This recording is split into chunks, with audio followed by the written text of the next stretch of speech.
빅데이터로 인터넷에서 화제가 되고 있는 이슈를 살펴보는 시간입니다. 이슈 이수다.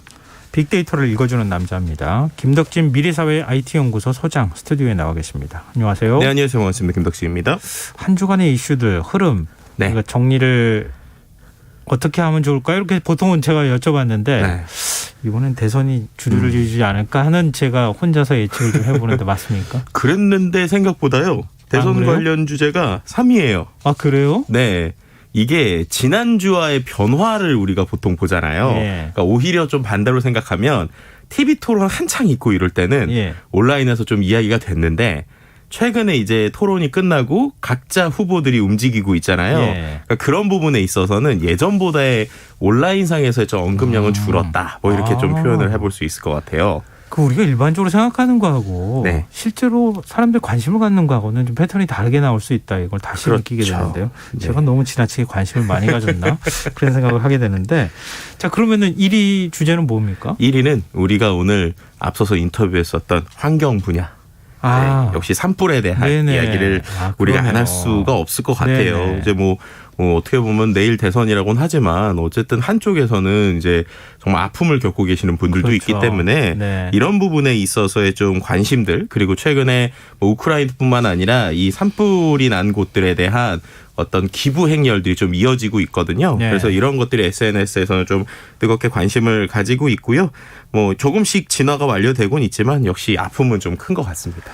근데 이렇게 그 대형 산불로 자꾸 번지는 게 아무래도 겨울 가뭄이 심하기 때문에 그런 거 아니겠어요? 그러니까요. 그래서 이 겨울 가뭄에 대해서 이게 뭐 50년 만에 극심한 겨울 가뭄이다 이런 얘기들이 나오고 있고요.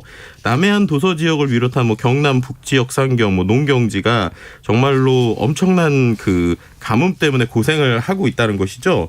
이게 어느 수준이냐면 경남도 그러니까 경상남도 쪽에서요. 지난 12월부터 지난달까지 도내 강수량이 3.1mm였다고 해요. 근데 이게 평균 강수량이 보통 102mm니까 3%. 아, 그렇게 차이가 많이 나요? 네, 그러니까 97%가 줄었다라고 보시면 될 것 같습니다. 그만큼 급격하게 이제 어떻게 보면 비가 줄었다고 볼 수 있을 거고요. 그래서 이제 소방청에 따르면 올 1월부터 지난 6일까지 전국에서 일어난 산불이 227건인데 이게 같은 기간에 작년에는 118건이었으니까 2.3배 정도 화재도 계속 늘어나고 있고요. 산불도.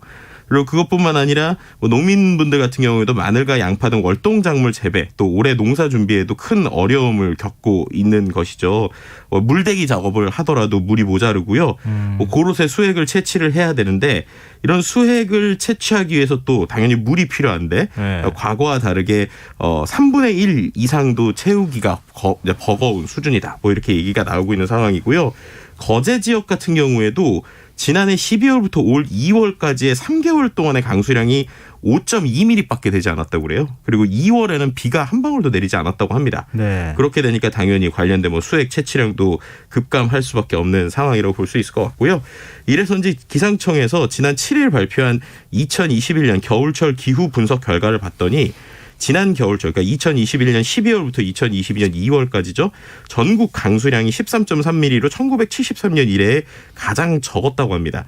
그러니까 이게 평균 대비로 14.7%밖에 오지 않았다고 해요. 거의 정말로 만에 가장 심한 가뭄을 지금 우리가 겪고 있는 거다 이렇게 봐도 되겠네요. 네, 그렇죠. 이러다 보니까 이제 가뭄 피해가 심각한 상황이고 또 화재에 대한 걱정도 계속 있는 상황이다라고 볼 수 있을 것 같습니다.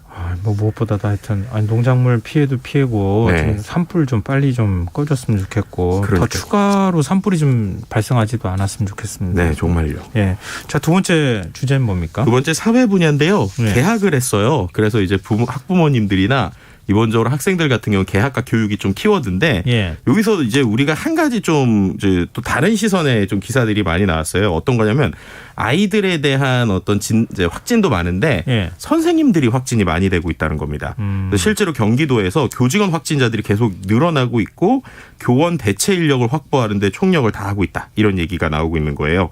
7월 2일 개학하고 7일까지 경기도에서만 교직원 확진자 수가 거의 2천여 명이 나왔거든요. 그러니까 선생님들이 2천 명 정도 출근을 못하게 되니까 이런 부분에 있어서 결손이 생기는 어떤 선생님들을 계속적으로 채우기 위해서 뭐 여러 가지 교원 자격 소지자에 대한 선발을 지금 허용하고 있고 기간제 교사도 65세, 만 65세까지였는데 이걸 만 70세까지 확대하면서 어떻게 보면 필요한 선생님들을 지금 급하게 채우고 있는 뭐 이런 상황이 늘어나고 있다라고 볼 수 있을 것 같고요. 예. 서울교육청에서는 약간 지금 이게 이슈가 되고 있는데 기본적으로 확진 교사라도 재택근무를 허용을 이번에 했어요. 그러니까는 확진이 됐을 때 몸 컨디션이 좀 괜찮으면 예. 집에서라도 이제 어떻게 보면 학생들에게 교육을 좀 해줬으면 좋겠다.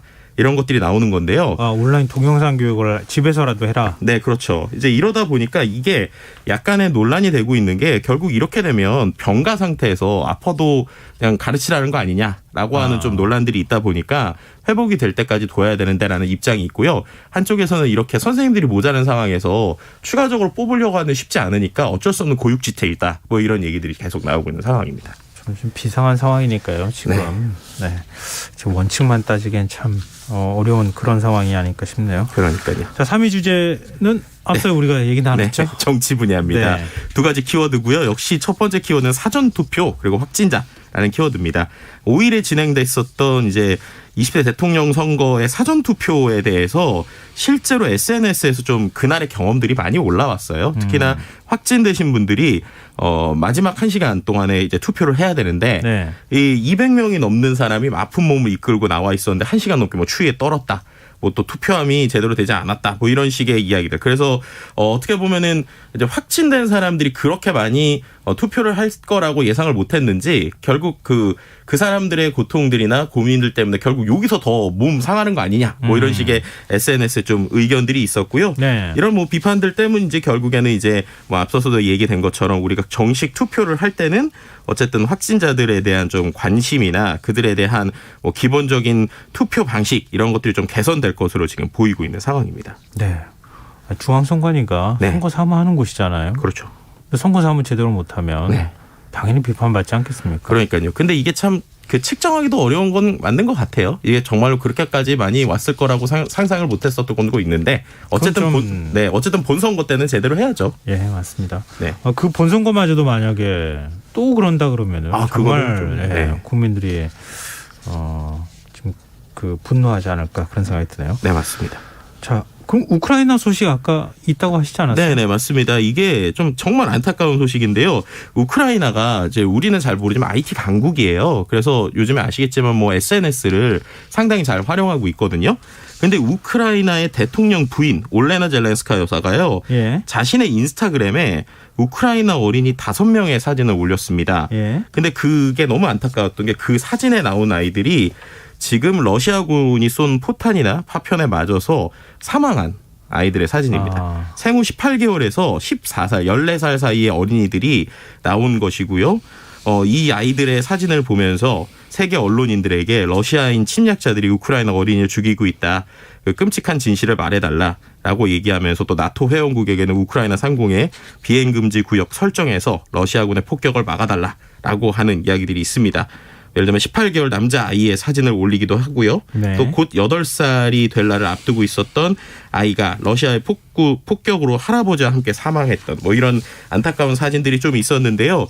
그런 사진을 올리면서 어떻게 보면은 우크라이나 영부인이죠. 젤란스카 여사가 마지막으로 이런 얘기를 했어요. 네. 우리 아이들을 구해달라. 왜냐하면 그것이 내일 당신들의 아이들을 구할 것이기 때문이다. 라는 의미 있는 메시지를 남기기도 했습니다. 네. 어떤 이유로 해서라도 전쟁은 안 되는 거죠. 네, 맞습니다. 네. 자, 4위 주제는 뭐죠? 네, 4위는 IT 과학 분야고요. 발열이라는 키워드입니다. IT 과학 분야인데 발열요? 네, 이게 최근에 삼성전자의 스마트폰 최신폰이죠. 갤럭시 S22 관련 소식이라고 보시면 될 것 같아요. 네. 뭐 최근에 이번 주에 아주 뜨거웠던 주제 중에 하나인데 게임 옵티마이징 서비스라고 GOS라고 하는 기능이 이 최신 스마트폰에 탑재가 됐습니다. 네. 근데 그 기능 자체를 보면 게임을 많이 하게 되면 스마트폰이 열을 좀 받아요. 이게 아무래도 게임 고성능이다 보니까. 그렇죠. 우리 뭐 컴퓨터 쓸 때도 그렇죠. 막 프로그램 많이 돌리면은 컴퓨터에서 막 열나서 팬 돌아가는 소리 들리고 그러잖아요. 그렇죠. 그래서 이 GOS라는 게 원래는 최적화를 위한 서비스예요. 그래서 그 열이 덜 나게 해주는 서비스인데 네. 문제는 이게 작동이 되면 스마트폰 전체 성능의 60%밖에 성능이 나지 않는다는 거예요. 그러니까 우리가 예를 들어서 200km짜리 차를 이제 샀는데 예. 최고 시속 속도 200km. 네, 시속기로 네. 뭐 시속 200km가 샀는데 고속도로에 진입만 하면은 이제 한마디로 뭐 100km로만 달려라 이렇게 되는 거죠. 이게 왜냐하면 보통 우리가 컴퓨터를 생각하면 이게 열이 받았을 때 속도가 느려질 거라고 생각을 하는데 예. 이 GOS 문제는 뭐냐면 게임 앱을 키자마자 그냥 성능이 60%가 떨어지는 거예요. 60%로. 그럼 네. 시스템에 과부하가 걸릴 때 성능 제한을 하는 게 아니라 그렇죠. 그냥 앱을 켜면 그냥 바로 성능 그렇죠. 제한을 해버린다고요? 네, 그렇게 되니까 이게 이제 그러면 삼성전자 얘기하는 거는 뭐 이런 고객의 안전을 위해서 뭐 그런 앱을 설치했다라고 하는데 네. 그러면 솔직히 이제 사용자 입장에서는 우리가 최신 게임 하려고 최신 기계를 샀는데 네. 게임을 켰을 때 60% 성능밖에 안 되면 왜 우리가 최신 기계를 사야 되느냐 이런 이제 이야기들이 나오는 것이고요. 예. 또 한 가지 이것이 가장 큰 이슈 중에 하나가 이번에 S22 새로운 스마트폰을 만들 때 기존에 발열이 있던 걸 우리가 잡았다라고 표현을 했어요. 네. 그런데 그게 기계적으로 잡은 게 아니라 그 성능을 60%밖에 못 내게 해서 잡은 거냐 이런 이제 SNS 의견이 나오고 있고 가장 큰 사람들의 배반은 이제 그런 벤치마크라고 해서 성능을 평가하는 앱들이 있습니다. 네. 근데 그 평가하는 앱에서는 100% 성능이 다 나오게 점수가 나온 거예요. 눈속임을 했다. 그렇죠. 그랬는데 이제 실제로 사람들이 사용할 때는 60%밖에 안 되니까 이거를 이른바 디젤 게이트에 비교하시는 분들도 많이 있으신 거죠. 네, 그래서 테스트할 때는 매연이 안 나온다고 했는데 네네. 사용자들이 쓸 때는 매연이 나오는 거랑 뭐가 다르냐 이렇게 하면서 지금 소비자들의 좀 분노가 지금 계속적으로 쌓이고 있는 상황을 볼 수 있었습니다. 한다는 얘기가 있던데요? 기본적으로 그래서 이 GOS에 대해서 개선책들이 좀 나오고 있는 상황인데요. 사용자가 선택해서 뭐 껐다 켰다 하게 하겠다 이런 얘기가 나오는데 네. 근데 그 얘기인즉슨 앞서서 삼성전자에서 얘기했었던 안전을 위해서 우리가 이 앱을 설치했다라는 거랑 약간 상반된 얘기다 보니까 소비자들의 불만들은 여전히 좀 계속되고 있는 상황이다라고 볼 수 있을 것 같습니다. 최신형 휴대폰 내놨는데 좀 삼성전자도 좀 곤란하긴 하겠습니다. 그러니까요. 자, 마지막 5위 주제 어떤 건가요? 5위 주제는 연애 분야고요. 키워드는 브루스 웨인이라는 키워드입니다. 아시는 분들은 아시겠지만 네, 배트맨이라고 하는 영화의 주인공이죠. 지난 1일에 전 세계 최초로 국내에서 개봉을 했거든요. 근데 우리나라에서 이제 50만 관객을 넘어섰다고 하고요. 전 세계 73개국에서 박스오피스 1위, 뭐 북미에서는 팬데믹 기간 개봉 영화 오프닝 이제 기록 2위를 달성했다고 합니다. 1위는 예전에 스파이더맨이었죠.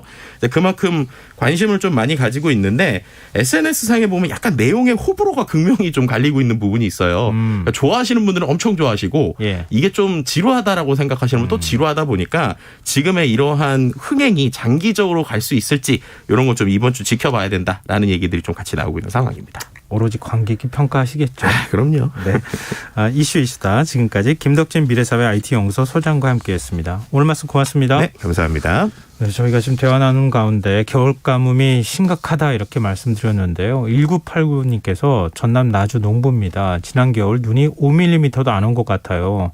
관수 벌써 하고 있는데 지하수도 없을까 봐 너무 걱정이에요. 이런 또 의견 주셨습니다. 지금 상황이 굉장히 심각합니다. 어찌됐든 산불 조심하시도록 정말 각별한 주의가 필요한 상황이 아닐까 싶습니다. 네, KBS 라디오 김성환의 시사 1부 순서는 여기서 마무리하겠습니다. 2부에서는 밤참 뉴스와 흔적의 역사 순서가 준비되어 있습니다. 전 11시 전과 2부에 다시 찾아오겠습니다.